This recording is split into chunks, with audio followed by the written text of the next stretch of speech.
Sí, la, la idea de grabar un disco de manera más o menos académica, leyendo un texto tras otro, con esa sensación de cosa muerta que dan los discos de escritores, no me gusta demasiado. En el fondo, siempre es más interesante escuchar a un escritor si lo entrevistan en la radio, en la medida en que las pausas, las equivocaciones, su respiración, todo eso es una cosa mucho más viva, una presencia más convincente. En definitiva, lo que yo creo es que esta negativa a grabar un disco así de tipo académico se conecta con la negativa un poco más importante para mí a escribir cosas de tipo académico. Es decir, que en la medida de lo posible me gusta que desde la primera frase haya un contacto entre el que me va a leer y yo mismo. No porque yo escriba pensando en que alguien me va a leer, sino más bien porque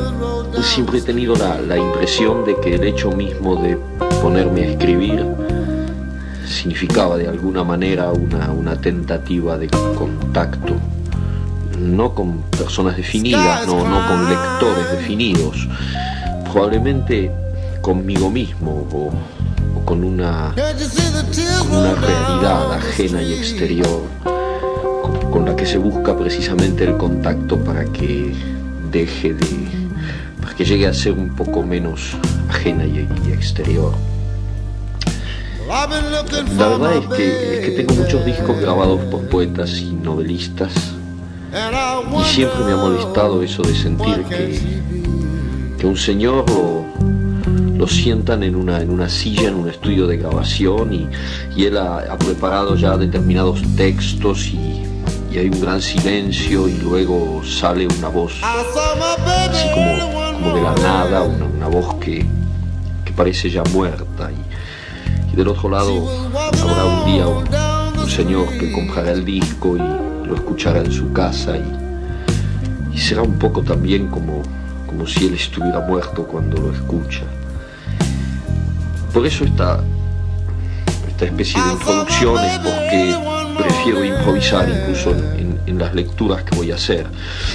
Más vale leer mal siendo uno mismo que pretender igualar a un buen lector profesional. Y sobre todo porque quisiera sentirme un poco como si estuviera en la misma habitación donde usted oye ahora este disco. Y cuando digo usted no existe para mí. Y sin embargo, vaya si existe, porque usted y yo somos este encuentro desde tiempos y espacios distintos, una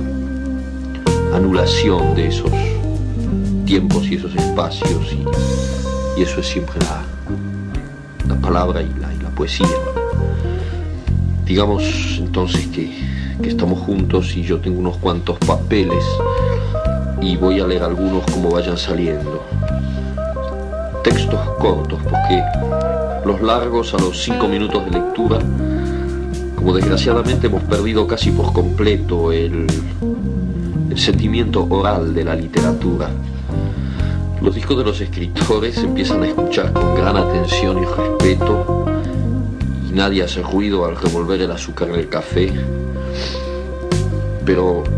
al cabo de 4 o 5 minutos ese interés decae, primero porque uno casi nunca está solo cuando escucha esos discos, no es como cuando se lee un libro. Entonces hay una impaciencia progresiva que va ganando el ánimo y al final es bastante frecuente que todo el mundo se ponga a hablar, cosa que no me parece nada mal, porque es bastante injusto que sea yo el único que hable si ustedes son 5 o 6 o incluso solamente uno, pero en fin. De todas maneras, puesto que no estoy físicamente con ustedes para tomar ese café o ese trago o fumar esos cigarrillos, es mejor que les lea textos cortos y lo más variados posible.